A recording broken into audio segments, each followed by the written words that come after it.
All Assamese জিকে YouTube চেনেলটোৰ জৰিয়তে অন্য এটা ভিডিঅ'লৈ আপোনালোকক স্বাগতম জনাইছোঁ।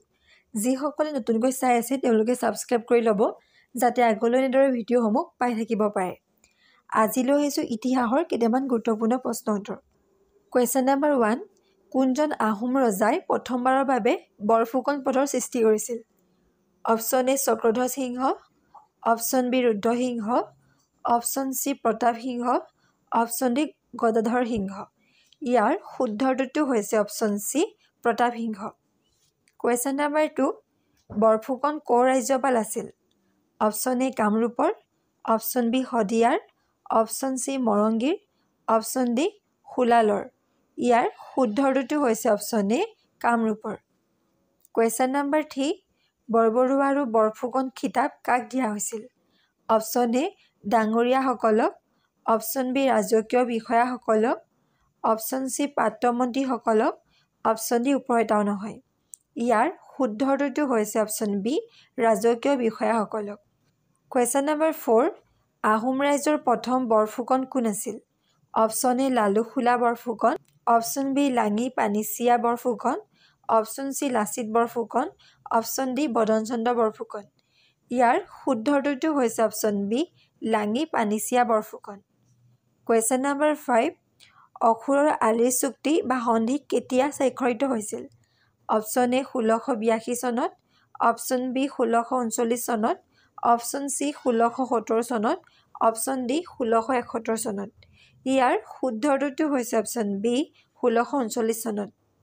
কুৱেশ্যন নম্বৰ 6, অসুৰ আলিৰ সন্ধি কাৰ কাৰ মাজত স্বাক্ষৰিত হৈছিল? অপশ্যন এ আহোম ৰাজ্য আৰু কোচ ৰাজ্য, অপশ্যন বি কোচ ৰাজ্য আৰু জয়ন্তীয়া ৰাজ্য, অপশ্যন চি মোগল ৰাজ্য আৰু আহোম ৰাজ্য, অপশ্যন ডি কোচ ৰাজ্য আৰু মোগল ৰাজ্য। ইয়াৰ শুদ্ধ উত্তৰটো হৈছে অপশ্যন চি মোগল ৰাজ্য আৰু আহোম ৰাজ্য। কুৱেশ্যন নম্বৰ 7, অসুৰ আলি সন্ধিত কোনে আহোম ৰাজ্যক প্ৰতিনিধিত্ব কৰিছিল? Option A Momai Tamuli Borbarua, option B Lachit Borphukan, option C Gadadhar Singha, option D Robin Borgohain. ইয়াৰ শুদ্ধ উত্তৰটো হৈছে option A Momai Tamuli Borbarua. Question number 8, অসুৰ আলি সন্ধিৰ সন্দৰ্ভত কোনটো শুদ্ধ? অপশ্যন এ এই চুক্তিৰ পিছত মোগল আৰু আহোমৰ বিৰুদ্ধে ডুমুনিচিলাত এক নিৰ্ণায়ক বিজয় হৈছিল, অপশ্যন বি চুক্তি অনুসৰি কৰতোৱা নদী মোগল আৰু আহোমসকলৰ মাজৰ সীমা স্থিৰ কৰা হৈছিল, অপশ্যন চি মোগল মৌজাদাৰ আল্লায়াৰ খান আৰু আহোম সেনাপতি মোমাই তামুলী বৰবৰুৱাই চুক্তিত স্বাক্ষৰ কৰিছিল, অপশ্যন ডি ওপৰ এটাও নহয়। ইয়াৰ শুদ্ধ উত্তৰটো হৈছে অপশ্যন চি মোগল ফৌজদাৰ আল্লায়াৰ খান আৰু আহোম সেনাপতি মোমাই তামুলী বৰবৰুৱাই চুক্তিত স্বাক্ষৰ কৰিছিল। কুৱেশ্যন নম্বৰ 9, নিম্নলিখিত কোনজন আহোমৰ শাসনকালত অৰ্থনীতিবিদ আৰু সমাজ সংস্কাৰক হিচাপে পৰিচিত আছিল? Option A Lachit Borphukan, option B Badan Borphukan, option C Purnananda Burhagohain, option D Momai Tamuli Borbarua. ইয়াৰ শুদ্ধ উত্তৰটো হৈছে option D Momai Tamuli Borbarua. Question number 10, কোনজন আহোম ৰজাক ভগা ৰজা নামেৰে জনা গৈছিল? Option A Sutamla, option B Surampha, option C Shiva Singha, option D Gadadhar Singha. ইয়াৰ শুদ্ধ উত্তৰটো হৈছে option B Surampha. Question number 11, কোনজন আহোম ৰজাক নৰিয়া ৰজা বুলিও জনা গৈছিল? Option A Sutamla, option B Sutingpha, option C Shiva Singha, option D Gadadhar Singha. ইয়াৰ শুদ্ধ উত্তৰটো হৈছে option B Sutingpha. Question number 12, নিম্নলিখিত কোনজন আহোম শাসকে আনুষ্ঠানিকভাৱে প্ৰথম হিন্দু ধৰ্ম গ্ৰহণ কৰিছিল? Option A Jayaditya Singha, option B Jayadhwaj Singha, option C Pramatta Singha, option D Pratap Singha.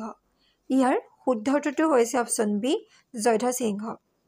Question number 13, Auniati Satra আৰু দক্ষিণপাট সত্ৰ কোনে প্ৰতিষ্ঠা কৰিছিল? Option A Jayaditya Singha, option B Jayadhwaj Singha, option C Pramatta Singha, option D Pratap Singha. ইয়াৰ শুদ্ধ উত্তৰটো হৈছে option B Jayadhwaj Singha. Question number 14, এতিয়ালৈকে আৱিষ্কৃত প্ৰাচীনতম আহোম মুদ্ৰাবোৰ কোনে জাৰি কৰিছিল? Option A Jayadhwaj Singha, option B Rudra Singha, option C Gadadhar Singha option D Chakradhar Singha ইয়াৰ শুদ্ধ উত্তৰটো হৈছে option A Jayadhwaj Singha question number 15 মেজুমলাৰ আক্ৰমণৰ সময়ত আহোম ৰাজবংশৰ ৰজা কোন আছিল option A Jayadhwaj Singha option B Gadadhar Singha option C Shiva Singha option D Rudra Singha ইয়াৰ শুদ্ধ উত্তৰটো হৈছে option A Jayadhwaj Singha question number 16 কোন মোগল সেনাপতিয়ে আহোম ৰাজ্য আক্ৰমণ কৰি গড়গাঁও দখল কৰিছিল option A Mir Jumla option B Mirza Nathan option C Raja Ram Singh option D Abu Bakar ইয়াৰ শুদ্ধ উত্তৰটো হৈছে option A Mir Jumla question number 17 আহোমৰ ৰাজধানী গড়গাঁও দখল কৰা মীৰ জুমলাৰ এজন তেজৰ ৰাজধানী আছিল অপশ্যন এ জাহাংগীৰৰ অপশ্যন বি শ্বাহজাহানৰ অপশ্যন চি ঔৰংগজেবৰ অপশ্যন ডি বাহাদুৰ শ্বাহৰ ইয়াৰ শুদ্ধ উত্তৰটো হৈছে অপশ্যন চি ঔৰংগজেবৰ কুৱেশ্যন নম্বৰ 18 অসম দখল কৰিবলৈ ঔৰংগজেবৰ দ্বাৰা কাক নিযুক্ত কৰা হৈছিল অপশ্যন এ চিহাবুদ্দিন তালিছমিলা option B Mir Jumla option C Badan Borphukan option D Daniel ইয়াৰ শুদ্ধ উত্তৰটো হৈছে option B Mir Jumla question number 19 Mir জুমলাৰ সৈতে কোন ইতিহাসবিদ আহিছিল option A Shihabuddin Talish option B Ralph Fitch option C Malik Kafur option D Hiuen Tsang ইয়াৰ শুদ্ধ উত্তৰটো হৈছে option A Shihabuddin Talish question number 20 Parsi chronicle Fathiya i Ibriya কাৰ দ্বাৰা সংকলিত কৰা হৈছিল option A Mir Jumla option B Jahangir option C Mirza Nathan option D Shihabuddin Talish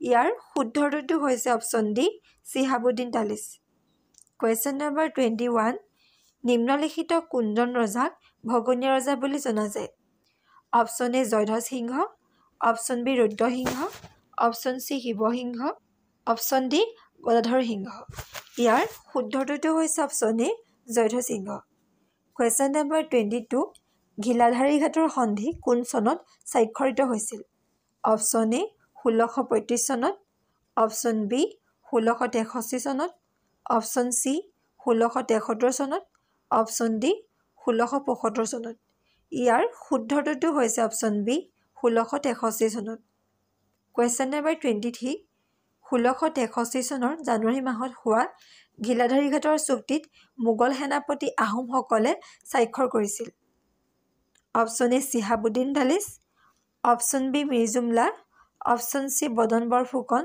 option D Daniel ইয়াৰ শুদ্ধ উত্তৰটো হৈছে option B Mir Jumla question number 24 Ghiladhari ঘাটৰ চুক্তি কাৰ কাৰ মাজত স্বাক্ষৰিত হৈছিল অপশ্যন এ জয়ধ্বজ সিংহ আৰু মীৰ জুমলা অপশ্যন বি গদাধৰ সিংহ আৰু মীৰ জুমলা অপশ্যন চি ৰুদ্ৰসিংহ আৰু মীৰ জুমলা অপশ্যন ডি লৰা ৰজা আৰু মীৰ জুমলা ইয়াৰ শুদ্ধ উত্তৰটো হৈছে অপশ্যন এ জয়ধ্বজ সিংহ আৰু মীৰ জুমলা